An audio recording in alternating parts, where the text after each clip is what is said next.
we're going to talk about seasons and the idea that our lives and the years of our lives are made up of seasons. It's really easy to just kind of go through our days too distracted and kind of on a cruise control and kind of lose sight of what the Lord is doing in our lives. Or conversely, it can be easy to get bogged down and to lose hope when things are hard. So we're going to talk about the idea tonight that our lives are made up of seasons and that there's something to be learned for each season that we go through.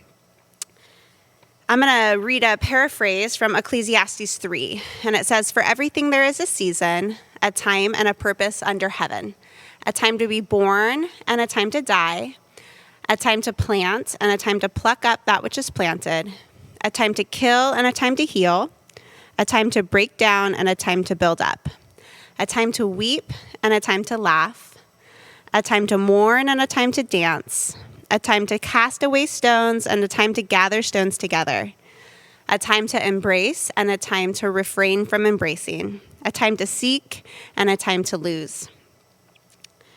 He has made everything beautiful in its time, and also he has set eternity in our hearts."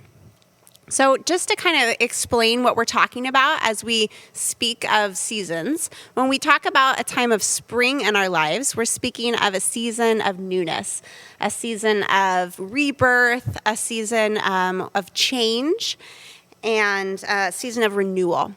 When we talk about summer, we speak of a season of great joy, a season of blessing, a season where we find purpose, and kind of a season that's going well. And to back up, I'm going to talk about spring, and this is Carrie. Carrie Squires is going to talk to us about summer. Shelley Limstra is going to share on fall. And a fall season, things are starting to get colder. In a fall, we are storing up and preparing for trials that maybe we can see coming ahead. And then Sam Nason is going to share on winter.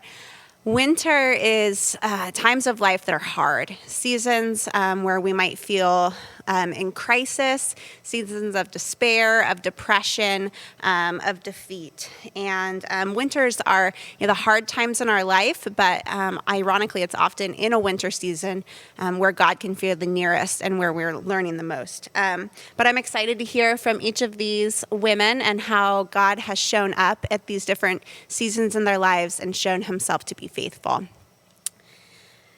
So when I think of a spring season in my life, I think of 2011, 2012. At that time, Ryan and I had experienced a season of great change.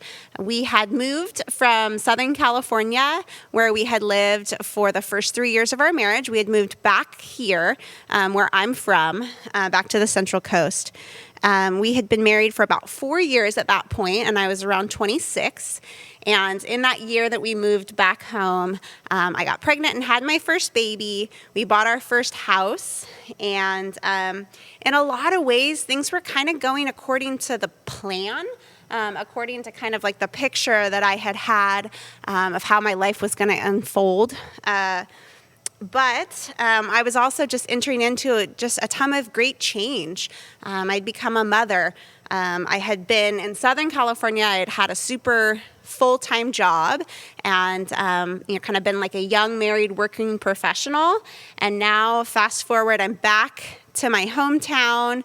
We're now starting our own family and building our own home. So there was a lot of newness and a lot of change. But there was also some revisiting of issues from the past. For my whole life, as most of you know, I'm Tom Farrell is my dad, so I have been the pastor's daughter. And that has always been ABC, and our church has always been a part of my identity. But for the previous 7 years, I had lived away from that. I'd been in college or young married, and I had kind of had the time and space to become my own person. And so then here I was, and I had moved back home, and I'm back at ABC back to being the pastor's daughter, back to living close to my family of origin. So I was simultaneously experiencing newness and a revisiting of some of those issues. And I found myself kind of asking, who am I? Who am I as a wife, as a mother, as a friend and an employee, a daughter? And who was God calling me to be? And did I have the courage to step into that? I had all the same feelings that I had as a child.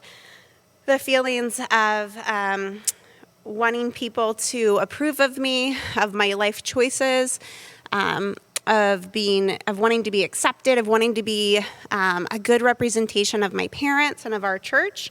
But I also had my own identity as now an independent adult, as a wife, and as a new mother. And so in that season, I recognized I was seeking him and his direction in my life. And as a working professional, I had been introduced to this concept of stop, start, and continue. And so looking back, I can recognize how I was doing those things in that season. Those are good questions to be asking yourself. What do I need to stop doing? What do I need to start doing? And what do I need to continue doing? That's useful all the time, but especially in a season of newness and rebirth, those are great questions to be asking yourself and asking of the Lord. So Lord, what would you have me start doing? I knew in that season that I wanted to raise a godly family, and that to do that, I needed to equip myself, and I needed to gain both knowledge, maternal knowledge and how to raise children and become a mom, and also knowledge of the Bible. And so in that season, I jumped into Tuesday morning women's Bible study, to mom. There were some child rearing classes that the church offered that I found myself attending. I read books and submitted myself to the counsel of other people. And because I was working through all those issues of being the pastor's daughter and some feelings I had for the church, that wasn't necessarily easy for me to do, but I jumped in. So Lord, what are you calling me to stop doing? In that season, I realized that the Lord was calling me to stop hiding. For the past probably 7 years, while I had lived outside of the area, I had been able to avoid people. And so when I'd come home, I could easily avoid relationships and encounters with people from the church. And that's what I had done. I felt like if people didn't know me, then I couldn't fail to live up to their expectations. It's a wonderful blessing to be raised by godly Christian parents, and my parents are strong, wonderful people that I have so much respect for. But it's hard to feel like you measure up to that sometimes. And I was afraid if people really knew me, then they would be disappointed.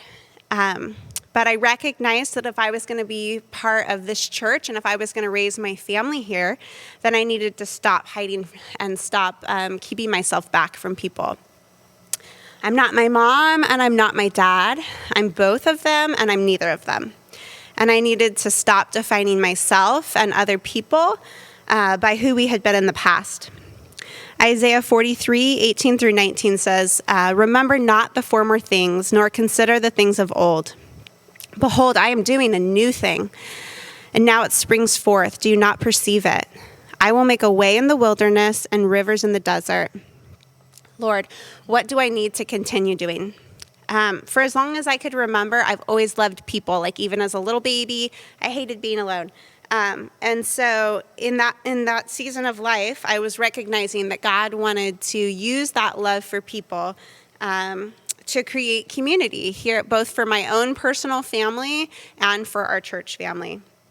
And so as I was working on letting go of the past, I needed to continue in that love and put that love for people to work here and now. So practically that looked like Ryan and I started a little young married community group for a season, and then over time just building relationships here and eventually stepping forward into leadership with Mom to Mom, and then stepping forward into leadership with women's ministry. So seasons change, and my seasons have since changed a lot. But I look back, and I'm so thankful for what the Lord was doing in my life during that time. The knowledge and training and preparation from that season prepared me for what was to come just a short year later, and having twins, and then raising 4 boys. And letting go of my fears and insecurity enabled me to create community here and to love people. So if you're entering into a season of newness, or you find yourself in a new season of great change, I would just encourage you to be mindful and reflective, and to submit yourself to the Lord and His purposes for you.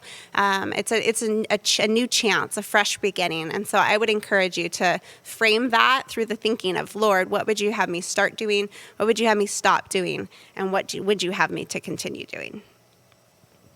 Thank you, Kimberly. I'm Carrie, and I'm really honored to be able to share with you all some thoughts on a season of summer in our life. When I think of summer, I think of joy and fruitfulness. Summer is my favorite actual season, with the warm summer nights and my summer garden. Anyone who has had a summer garden will tell you that it's not a time of doing nothing. A lot of times the summer season is very busy, but there's an ease and a fruitfulness about it. So if we can recognize a summer season in our life, I think there are a lot of good things we can lean into. So what I'd like to do is give you some snapshots of some summer seasons in my life and some things that I've learned from them. One time of life that I look back on with fondness is the first few years that Greg and I were first married. We had just come out of a stressful year living overseas, and we were full of joy and anticipation about what our life together would look like. We were able to work hard at jobs that we both enjoyed. We spent time investing in relationships and making lifelong friendships. And we served at our church in our children's ministry before we were overwhelmed with our own kids. It was a time of fruitfulness, of investing in our new marriage, and a time of ease. And I know that not everyone has a good or easy first few years of marriage, but it's just an example of a time in my life that I would use a summer season analogy for. The tricky part about that season of ease and fruitfulness for me is that I started to think that I could do life on my own without help from the Lord. Jesus uses a vine analogy in John 15:6 when he says, "I am the vine, you are the branches. If you remain in me and I in you, you will bear much fruit. Apart from me, you can do nothing." That verse and whole chapter became such a key passage of meditation for me. In a season of joy and fruitfulness, I needed to remember to abide, and that takes intentionality. Something about seeing fruitfulness in my life made me, and even now makes me, turn inward and start believing that of my own power, I can produce that fruit. And most of the time it's pretty subtle thinking when I start to think those things. Things like winging it for a coffee meetup with someone instead of really praying through how I can pour into that person. I just kind of go into it without much thought, and then I later regret not being able to have thought about it previously, and it turns out they were in crisis, or they could have really used my encouragement. But I wasn't walking in the Spirit, so I was less aware of those things. Or something that happens a lot is my kids, one of them would be sending signals that something's wrong, or they just need some alone time, but I'm not in tune with the Spirit, and I'm not abiding, and I'm focused on myself, and I miss the opportunity to encourage them. A mentor in my life during those early years of marriage always used to say that spiritual maturity is just simple truths taken deeper, and I found that I don't ever graduate from abiding. I read Jesus' words when I was a newlywed, and they're just important to me now as a 38-year-old mom. I imagine a vine at the height of summer, bursting with ripening fruit and getting cut off. John 15 is a very familiar passage, but have you ever noticed that Jesus doesn't say, if we don't abide, it will just be okay, just not that great, but Jesus actually says we will have nothing. So in the summertime, when there's an ease about the busyness of my work, when there's a sweetness in my daily routines, a comfort in my relationships, Jesus is still calling me to abide and walk in the Spirit. One other word picture I love is the Psalm 1 and Jeremiah 17 tree planted by streams of living water. I think that summer is a time of letting our spiritual roots grow deeper into that stream of living water. Deeper roots put down in the summer will sustain even more so that tree in the winter or the drought. Another snapshot of a summer season could be right now with where Greg and I are at with our kids. We have 4 kids. Their ages are 10, 8, and twins that are 6. Sometimes I have to think about it. On one hand, we're all sleeping through the night, and on the other, we haven't yet experienced some of the more tough and complicated issues that we'll face, I know, when we have teenagers. So it's a good season with them right now, and when we have those tough and correcting discussions with them, we usually see fruit from it. So in this season, another thing I've been learning is to celebrate with them. I've seen how celebration with our family can be really life-giving and relationship building. We read all about the celebrations that God calls his ancient people to in the Old Testament. And it's important, I think, to remember what God has done and to celebrate how he's been faithful to us. With this, I do have to be intentional because often I'm just gathering to have a party. But when I am intentional to praise God and thank him, I have found that celebrating with our kids and our family adds a richness to those gifts of summer in our life. Because that's really what a summer season is. It's a gift, and we should celebrate that gift. One way we've done this is we've hosted a families campout on Memorial Day and Labor Day most years, not in 2020, but for several years beyond or before that. We invite a bunch of people from our community over for a barbecue, and we camp out that night in tents in our backyard. We stay up too late by the fire pit chatting, but we eat a warm breakfast as the rooster wakes us up very early. And it's just been a really fun way to celebrate the summer with our community with intentionality. And again, I think it's one thing to use the harvest as a good time for a party, but it's even more rich when I intentionally celebrate and acknowledge God's hand of provision for me. And a third snapshot of a summer season of my life is a few years ago of my ministry at our church. We were in a good rhythm with community. We were serving in our gifts, and we were really happy with where we were at. And around the same time, I had a summer garden. I was a horticulture major in college, and I don't get to use my degree very much, but I do get to have a summer garden. And this particular year, I noticed that I had some tomato plants that were huge, but just really green and bushy. They were growing and growing green foliage, but there were no fruit on it. And I realized through some trial and error that these tomato plants were too happy. They were stuck growing, but not producing. And I found that adding a little bit of stress into their life by not providing water too frequently helped kick it into its production of fruit. So a little tip. But I came to realize that I was living a sort of parallel life as my tomato plants. I was learning and growing in good soil, but lacking depth in my life. And so enter the spiritual disciplines, but one in particular that has been probably the most influential thing in my spiritual growth, which is the discipline of fasting. I'm shocked at how quickly I come face to face with my need when I am fasting. I'm still making food all day long for my hungry, growing kids. I'm surrounded by food all day. I have one of those houses that has no dividing wall between the kitchen and the living space, which is wonderful in theory, but terrible when I'm hungry. On fasting days, I make food for my kids. I go to my Bible and I read, and in so doing, I eat the Word. I try to read a book of the Bible every day that I fast to stretch myself to consume more of His Word than I normally do. Sometimes I'll pick up a book I have on fasting to help cast some vision, especially when I'm having a hard fasting day, but mainly I try to eat the Word. And of course, in preparation for sharing this, I faced more challenges in this area, more struggle, and more failure. And I've come face to face with the fact that I am a deeply flawed human being. I have deep issues with food and other struggles. And I'm for sure still on a journey with this. But I just can't overemphasize the richness that this practice has added to my life, more than anything else in recent memory. I want my roots to go deep like that tree that Jeremiah 17 talks about. I don't want to be that big, happy tomato plant. I want to sustain hot summer days with beautiful fruit. So I leave you with those things I found especially helpful. I try to remember that I have to abide in him. I make his word what I cling to. I try to celebrate the good and the fruitful, and I fast in an effort to put down deeper roots and listen to the Spirit's leading in my life. Okay, so I'm Shelly.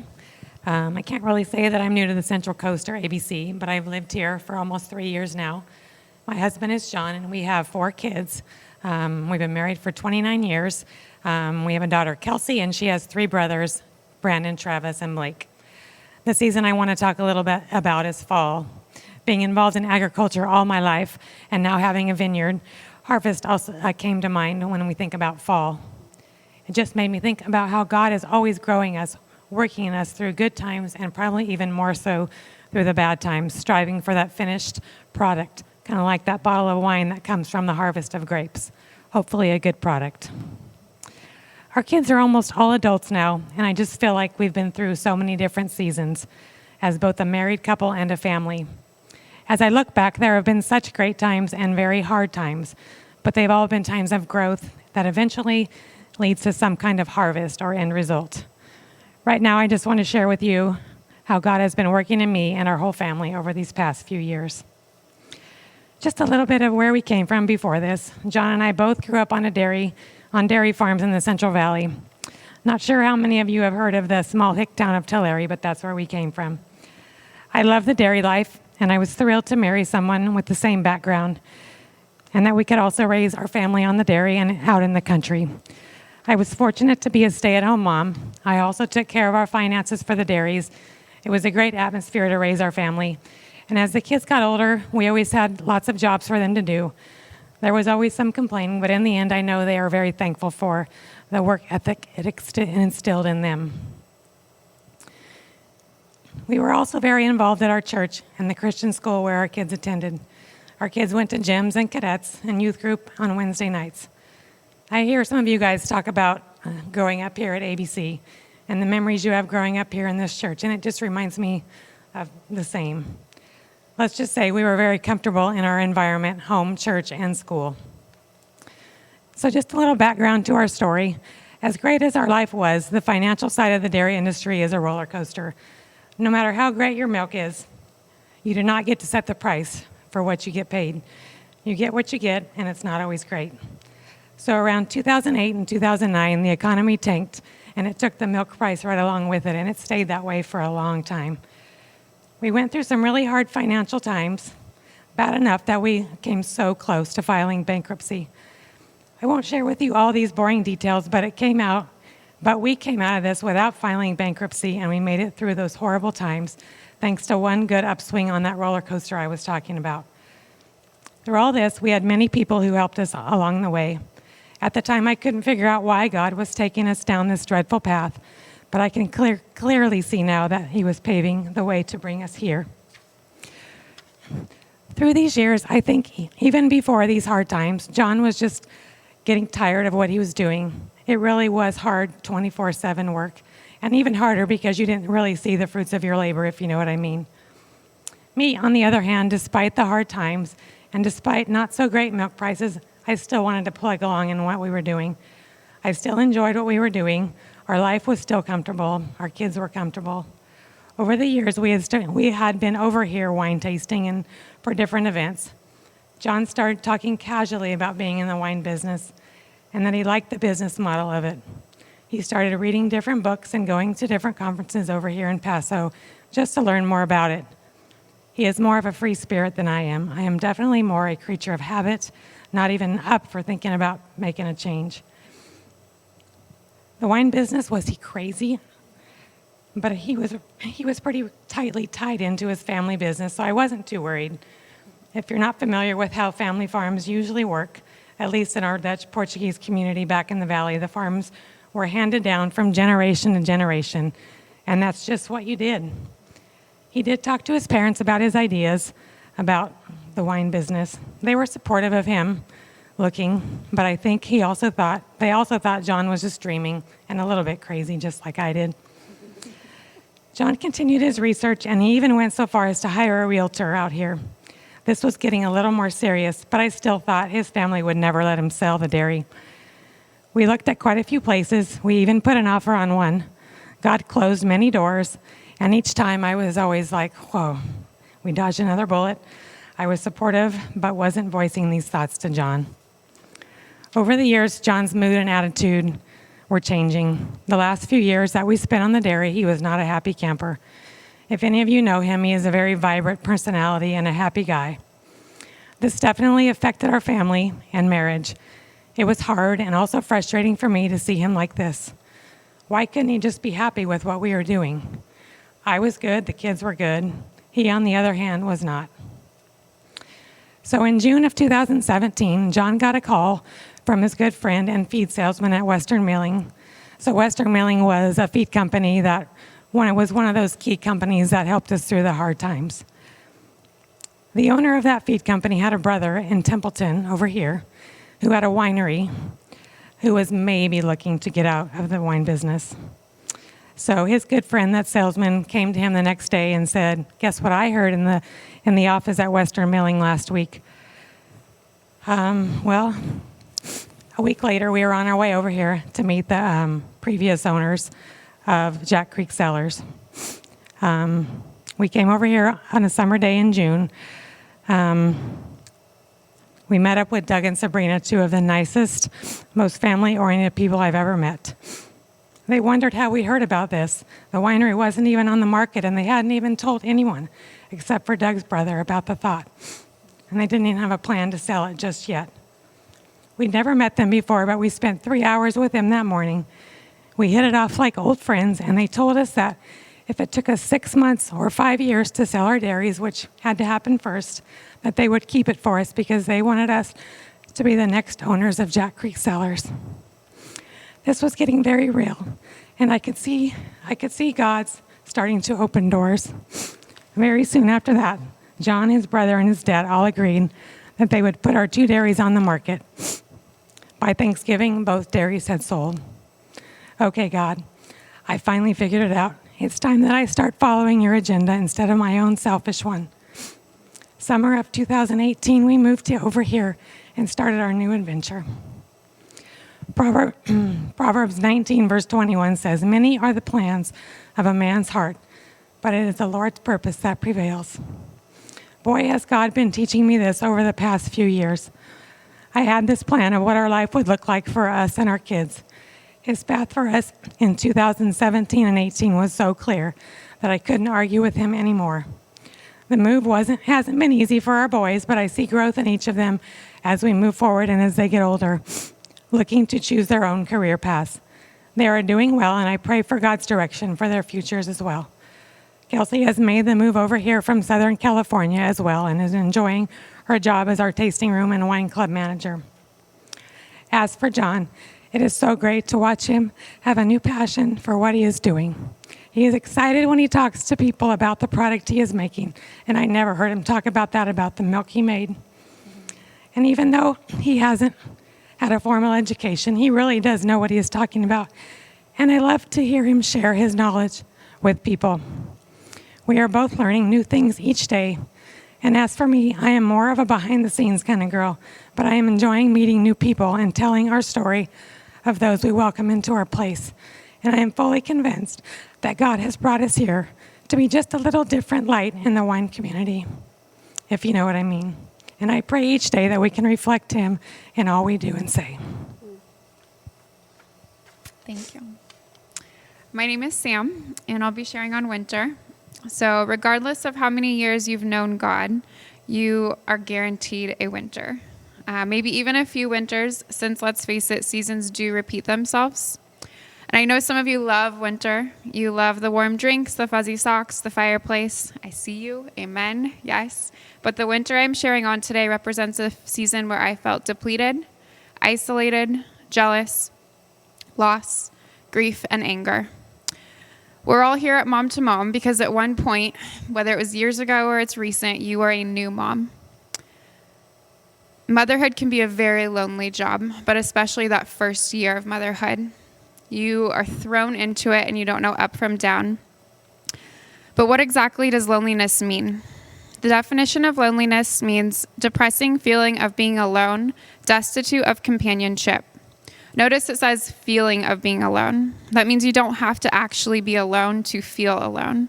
You could be surrounded by kids all day, yet feel so distantly alone. You're lacking companionship, and we were designed for companionship. Now, don't get me wrong. I know that in that first season, there's so many hormones and postpartum and all of that. Definitely get help. I'm not devaluing that. But I know for me, in that first season of motherhood, I was trying to do everything, and I was trying to do all of it effortlessly and perfectly. And what I really needed was grace. I needed to let go. I needed to trust in God, and that when I did it all effortlessly, or tried to, I was left feeling depleted and alone. Often when we're in unhealthy states like that, we try to turn to other things to distract us. We create little medicators, or gods, if you will. And I know sometimes that might be shopping, social media, alcohol, working out. For me, my medicator has always been working. I try to throw myself into something that I feel can give me purpose. I like that feeling of doing something and feeling like I'm making a difference. During this new season of motherhood, I would work so hard. And after a crazy work week of 60 hours plus juggling a newborn, I just left feeling depleted. My loneliness turned to jealousy. I was jealous because other moms got to schedule play dates during the day at the park.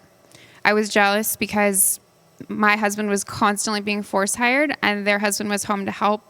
I was jealous that they had friends and family in town to help them, and I didn't have that. And then of my circle of friends, there were not as many working moms, so it just made me feel even more alone. And all while throwing myself into my new baby and my growing business, it only made my marriage feel depleted. My marriage was simply coasting. There wasn't something wrong with it, but it was coasting. And if you're coasting, you're slowly, gradually going downhill. Gravity is just taking that toll. And so with all that at hand, I got the phone call that forever changed my life. My little brother called and said that my father was out riding his bike in the neighborhood and he was hit by a car and that he didn't make it. My world was spinning and my grief journey began. It started with shock and disbelief simply because it happened so fast and so sudden.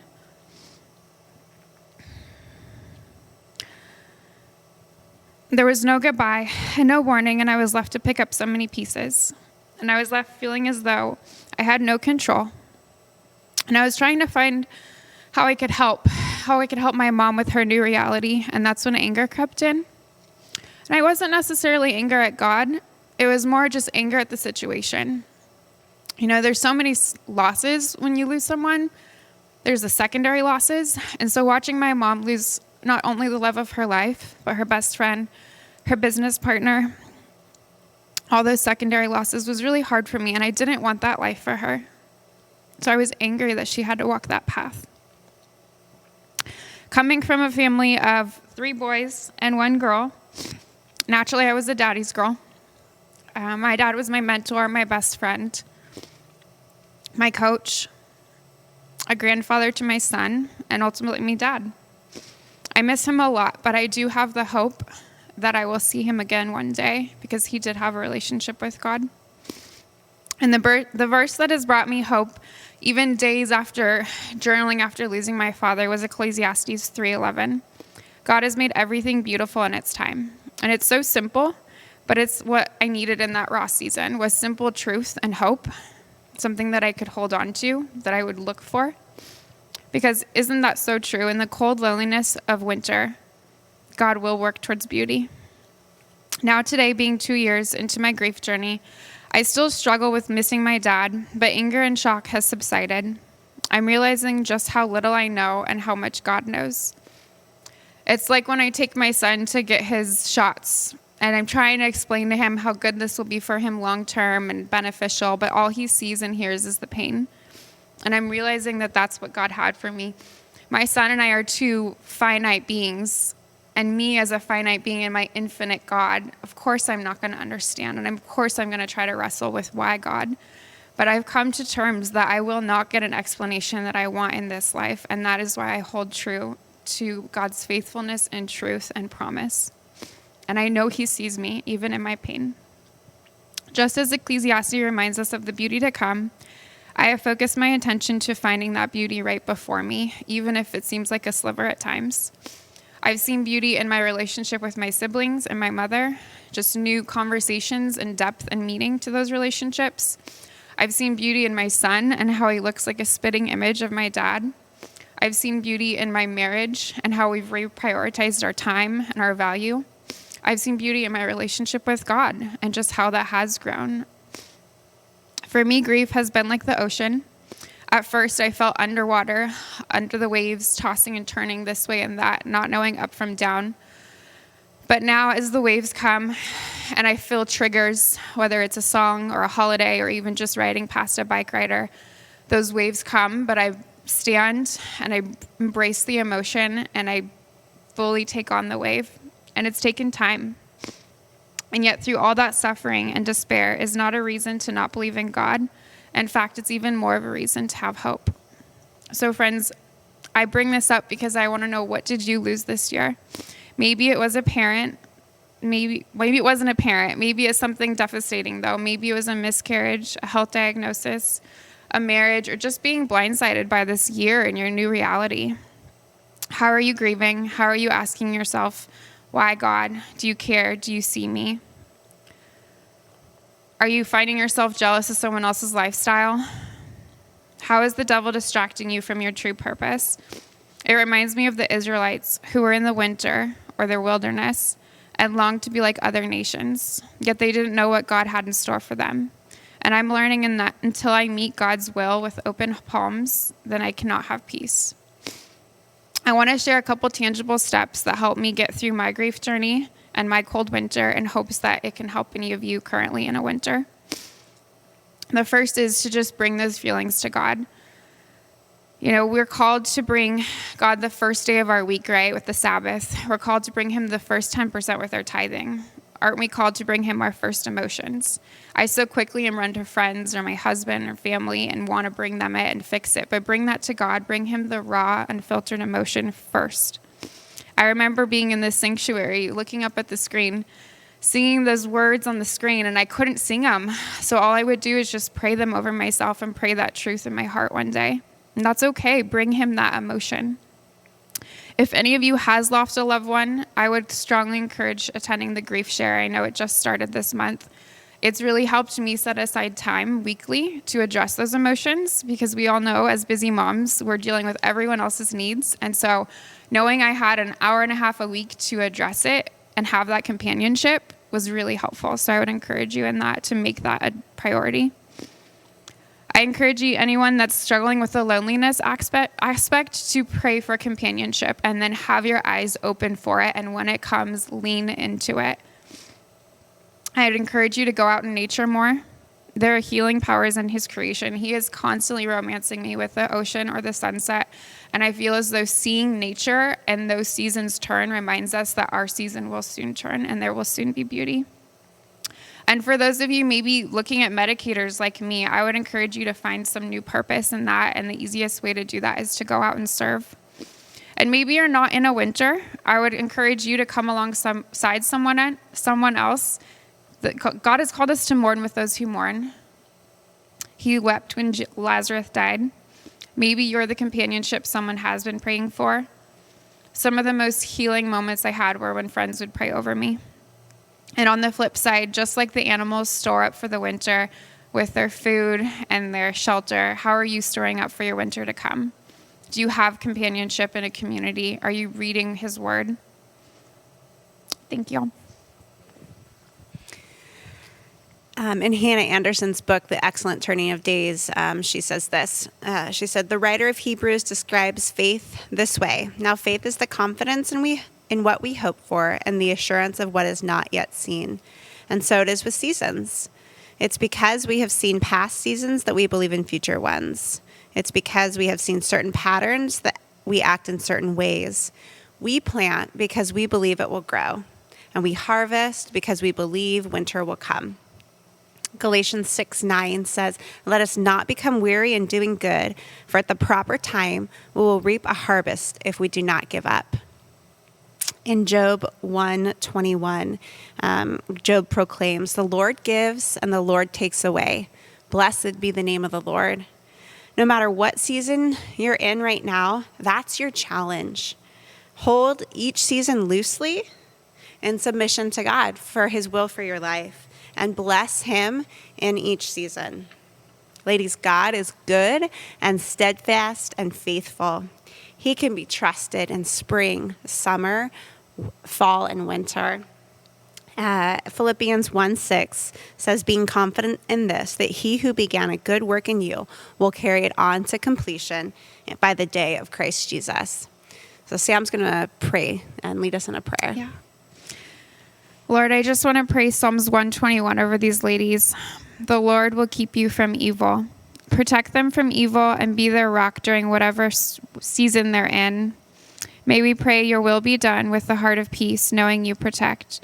We know winter and all other seasons are necessary, but we thank you for the promise of life that you bring. Amen.